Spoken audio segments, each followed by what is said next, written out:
Assalamualaikum warahmatullahi wabarakatuh. Sebelumnya, perkenalkan, nama saya Amelia Hayati dari Prodi S1 Kesehatan Masyarakat dengan NPM 214100003 Universitas Malahayati Bandar Lampung.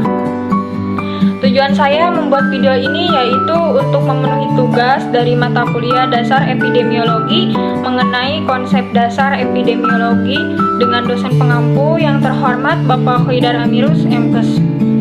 Langsung saja masuk ke materi, yaitu konsep dasar epidemiologi. Lalu, apa sih yang disebut dengan epidemiologi? Nah, epidemiologi adalah ilmu yang mempelajari tentang frekuensi, distribusi, determinan, dan juga pengendalian. Nah, yang pertama kan tadi ada frekuensi. Nah, apa sih yang disebut dengan frekuensi itu? Nah, frekuensi yaitu banyaknya atau ukuran-ukuran yang menyatakan tentang masalah kesehatan yang terjadi pada populasi manusia. Nah, frekuensi ini terbagi ke dalam dua golongan, yaitu yang pertama ada frekuensi mortalitas dan yang keduanya itu ada frekuensi morbiditas.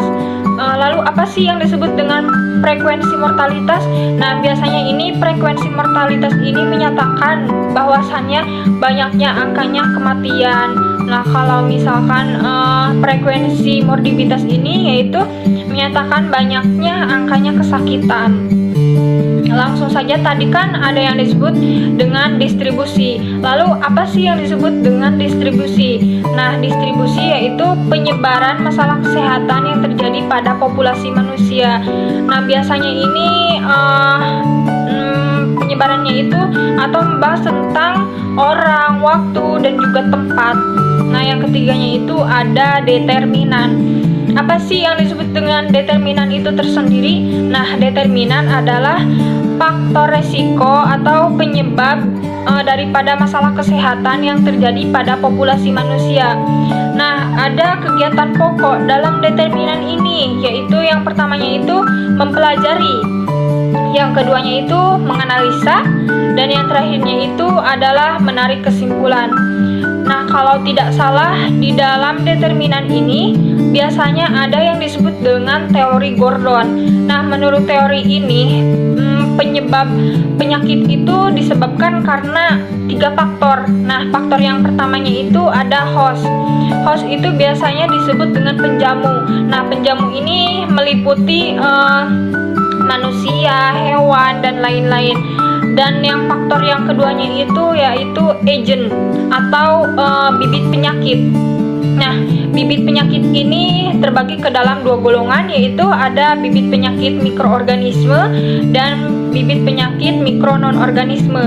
Nah, bibit penyakit mikroorganisme ini yaitu kayak yang bakteri, virus, protozoa, dan lain-lain. Nah, ada 6 komponen dalam rantai penularan penyakit infeksi di mikroorganisme, yaitu yang pertamanya ada agent, yang keduanya itu ada reservoir, yang ketiganya itu ada portal of entry, yang keempatnya itu ada transmisi, dan yang kelimanya itu ada portal of entry, dan yang keenamnya itu ada immunity. Nah, kalau misalkan di di non mikroorganisme ada 5 komponennya itu. Yang pertamanya itu agent, yang keduanya itu reservoir, yang ketiganya transmisi, yang keempatnya itu portal of entry, dan yang kelimanya itu immunity. Nah, yang faktor yang ketiganya itu ada environment. Nah, environment ini bisa juga disebut dengan lingkungan. Nah, lingkungannya itu terbagi ke dalam, yaitu yang pertamanya ada biologi, ada kimia, fisika, dan juga sosial. Nah, yang keenamnya itu tadi kan ada di epidemiologi itu ada yang disebut dengan pengendalian. Nah, pengendalian ini yaitu suatu upaya atau cara-cara untuk melakukan pengendalian dari masalah kesehatan. Nah, pengendaliannya itu ada 3.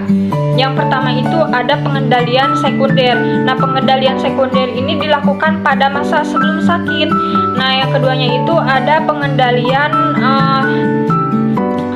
primer. Nah, pengendalian primer ini yaitu pengendalian dilakukan pada masa sedang sakit. Nah, yang terakhirnya itu pengendalian tersier. Nah, tersier ini pengendalian yang dilakukan pada pasca sakit atau bisa juga disebut pengendalian pada masa setelah sakit, penyembuhan lah ya.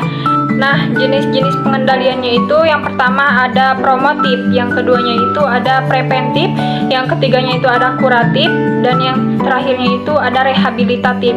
Nah, jadi kesimpulannya yaitu bahwasannya epidemiologi adalah ilmu yang mempelajari tentang frekuensi, distribusi, determinan, dan juga pengendalian.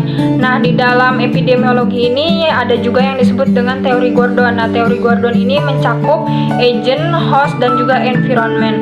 Mungkin hanya itu yang dapat saya sampaikan. Mohon maaf apabila banyak kesalahan dan kekurangan. Saya akhiri.